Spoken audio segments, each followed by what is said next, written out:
તમારી પ્રોડક્ટનું વેચાણ પણ ઘટી જશે. ખૂબ સારી પ્રોડક્ટ હશે પરંતુ ગ્રાહકો સુધી નહીં પહોંચે.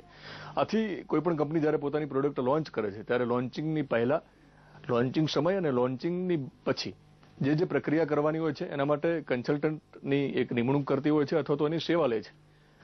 તો એડવર્ટાઇઝિંગ અને કોમ્યુનિકેશનના કન્સલ્ટન્ટમાં જેનું ખૂબ મોટું નામ છે તેવા સંજય ચક્રવર્તી સાથે આ વિષય ઉપર આપણે વાતચીત કરીએ. દર્શક મિત્રો, લોકોની જે જરૂરિયાત છે આ જરૂરિયાતને ધ્યાનમાં રાખીને દરેક કંપની પોતાની પ્રોડક્ટ માર્કેટમાં લોન્ચ કરે છે.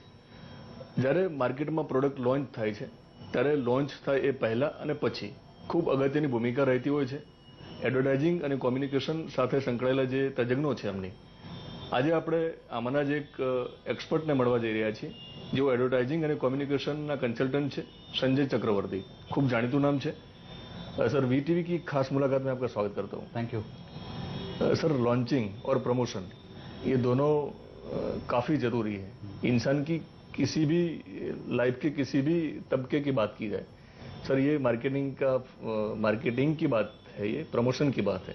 तो सर कंपनी जब अपनी प्रोडक्ट लॉन्च करती है मार्केट में तो प्री लॉन्चिंग जो पूरी मूवमेंट रहती है, तो आपको तो एक्सपीरियंस है सर, तो किस तरह से वो एक्टिविटी करते हैं और किस तरह से आपकी कंसल्टेंसी का यूज करते हो? एक्चुअली जब कोई कंपनी कोई प्रोडक्ट लॉन्च करने का डिसाइड कर लेती है तो एडवर्टाइजिंग एजेंसी जो होती है वो उसकी कम्युनिकेशन पार्टनर होती है. वो उसे बता दे कि किस तरह से इस प्रोडक्ट के बारे में मार्केट में कम्युनिकेट किया जाए. जी. सबसे इंटरेस्टिंग बात यह है कि आपके जैसी प्रोडक्ट शायद मार्केट में पहले भी अवेलेबल हो और सभी लोग अपने क्रिएटिव तरीके से कम्युनिकेट कर चुके हों.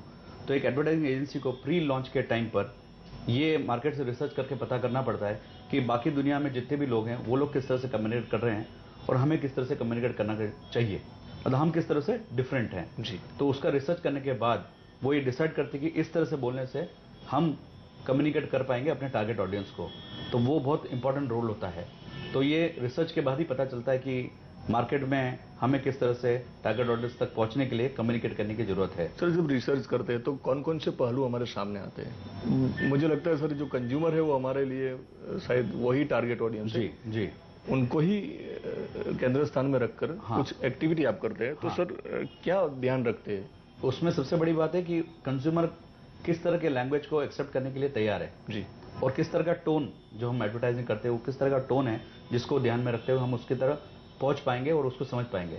मैं बहुत अच्छा क्रिएटिव हो सकता हूं लेकिन शायद उसको समझ भी ना आए तो वो फिर वहीं तक बंदिश हो जाती है कि बस क्रिएटिविटी में अच्छे हैं लेकिन वो अल्टीमेटली कंज्यूमर उस चीज को कंसिडर नहीं करता है. तो उसको कंसिडर कराने के लिए किस तरह का कम्युनिकेशन करना चाहिए उस पहलू पर ध्यान दिया जाता है. सर मान लीजिए कंपनी आपकी राय लेती है और आपकी एक जो सर्विस रहती है वो भी आप उनको देते हैं, वो प्रिपेयर हो जाते हैं अभी लॉन्च करना है, ये प्री लॉन्च वाली एक्टिविटी खत्म हो जाती है. तो लॉन्च जब लॉन्च किसी भी प्रोडक्ट को करने की बात आती है तो कितना मतलब उस पर ध्यान रखा जाता है और किस तरह से लॉन्चिंग की जो पूरी प्रक्रिया है वो खत्म होती है? जी. अभी अगर प्रमोशन की बात करें, जी, प्रमोशन होता क्या है? प्रमोशन मतलब कम्युनिकेशन. अब आप बताइए कि मैं अगर कम्युनिकेट नहीं करता हूं, मैं लोगों को बताता नहीं हूं, तो कैसे पता चलेगा कि मेरा प्रोडक्ट क्या है? जी. तो प्रमोशन के टाइम में आपको ये बताना बहुत जरूरी है कि आप करते क्या है या आपकी सर्विस क्या है या आप जो प्रोडक्ट मार्केट में लाना चाहते हैं वो करता क्या है. अगर आप कम्युनिकेट नहीं करेंगे तो उसका सेल भी नहीं होगा. ठीक है ना. और इस कॉम्प्लेक्स मार्केट में जहां की कम्युनिकेशन का बॉम्बार्डमेंट होता है, मतलब कि आप कभी टीवी खोलते हैं तो उसमें ऐड दिखती है, बहुत सारी एड्स. अगर आप प्रिंट ऐड मतलब कि आप न्यूज़पेपर देखते हैं तो उसमें ऐड से भरा हुआ होता है. तो इस तरह का जो माहौल है उसमें बहुत सारा क्लटर है, बहुत सारा बॉम्बार्डमेंट और कम्युनिकेशन में. और चैलेंज एडवर्टाइजिंग एजेंसी के लिए ये होता है कि वो किस तरह से इस क्लटर भरी माहौल से वो अपने आप को अलग दिखा पाए. तो बहुत बड़ा रोल होता है. तो उसको दिखाने के लिए वो कई तरह के मीडियम का यूज करती है, जैसे कि टेलीविजन, प्रिंट, रेडियो, आजकल इंटरनेट, ऑनलाइन, सोशल, उसके बाद डायरेक्ट मेलर्स, आउटडोर, इन सब का इंटीग्रेटेड कम्युनिकेशन करके वो कंज्यूमर तक पहुंचने की कोशिश करती है. सो दैट जब कंज्यूमर खरीदने जाए तो उसके दिमाग में हमारी ब्रांड का भी नाम उसके दिमाग में हो, उस चीज को कंसिडर कर सके. जी. सर लॉन्च कर देते हैं ब्रांड, आफ्टर लॉन्च की जो मतलब एक्टिविटी है वो काफी एक प्लानिंग के साथ होनी चाहिए.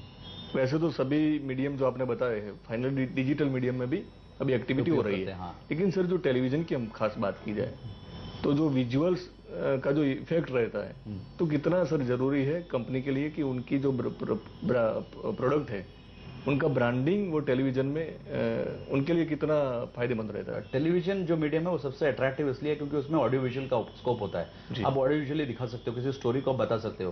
प्रिंट में वो लिमिटेशन ये है कि एक ही फ्रेम हो सकती है, उससे ज्यादा फ्रेम नहीं होती है। तो ऑडियो विजुअल का सबसे मजा और सबसे इंटरेस्टिंग पार्ट है कि ऑडियो विजुअल है वो लोगों को अट्रैक्ट करती है। आप किसी भी इंसान से पूछो कि आपको कौन सी एड याद है, तो शायद वो बोले कि मुझे जो टीवी में एड दिखी है वो याद है, बिकॉज उसका एक एडवांटेज होता है उस मीडियम का। तो वो बहुत जरूरी है कि उस मीडियम को यूज करें। और जैसे कि आप लोगों का जैसे एक प्रोग्राम है लॉन्च पैड, वो हर क्लाइंट को ये मौका देता है कि अपने बारे में वो डिटेल में बोल सके, अपने प्रोडक्ट के बारे में सिर्फ एक फ्रेम में सीमित ना रह जाए। लॉन्च पैड एक उनको अपॉर्चुनिटी देता है कि वो उस बारे में डिटेल में उस प्रोडक्ट क्या करता है वो बता सके कंज्यूमर को, उसको उतना सहूलियत मिलती है उस चीज की। सर एक फाइनल क्वेश्चन कि फिलहाल जो एडवर्टाइजिंग का जो फील्ड है, कम्युनिकेशन का जो फील्ड है, तो लेटेस्ट क्या ट्रेंड चल रहा है? लेटेस्ट ये है कि सिर्फ टेलीविजन में आपकी ऐड देने से काम नहीं चलने वाला है जी। आपको किसी और मीडियम में भी जाना पड़ेगा। और ऐसा है कि कोई एडवर्टाइजर ये पूछे कि मुझे किस मीडियम को यूज करना चाहिए, तो मैं ये पूछूंगा कि ये क्वेश्चन गलत है। मतलब मुझे कौन सा मीडियम चूज करना चाहिए, सही क्वेश्चन ये है कि मेरा कंज्यूमर कौन सा मीडियम देखता है जी। तो अगर मुझे पता चल जाए कि मेरा कंज्यूमर इस मीडियम में है, लाइक मेरा कंज्यूमर ज्यादातर ऑनलाइन मीडिया में जाता है या इंटरनेट के थ्रू इंटरेक्ट करता है, तो मुझे वहां जाना पड़ेगा। अगर मुझे लगता है कि मेरा कंज्यूमर ज्यादा से ज्यादा टेलीविजन देखता है, तो मुझे उस मीडियम में जाना पड़ेगा। तो जो ट्रेंड ये है कि हर समय जो कंज्यूमर जो है वो किस मीडियम को देख रहा है वो देखने का है। और दूसरा ये है कि बहुत कॉम्पिटेटिव मार्केट हो गया है।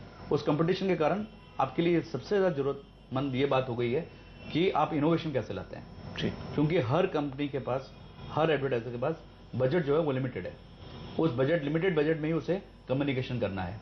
तो अब चैलेंज ये है कि लिमिटेड बजट है, अब आपको इनोवेशन किस तरह से, अगर आप इनोवेटिव होंगे तो ही आप दिख पाएंगे। तो जैसे कि टेलीविजन में आप लोग ये इनोवेशन लाए हैं कि लॉन्च पैड लाने से इनोवेशन आया, तो वो इनोवेटिव फॉर्मेट ही लाना पड़ेगा जिससे कि आप कम्युनिकेट कर पाएंगे और जो कंज्यूमर है उसके दिमाग में ये बात ला सके कि आप एक प्रोडक्ट लेके आए मार्केट में। Sir thank you very much, आपने काफी अच्छी बात की है। खासकर हमारे जो व्यूअर्स है वो भी कहीं ना कहीं कंज्यूमर्स भी है जी, और जो कंपनी वाले हैं वो भी हमारे व्यूअर्स है जी, और वो भी हमारे लिए तो कंज्यूमर्स माने जाते हैं टेलीविजन के लिए।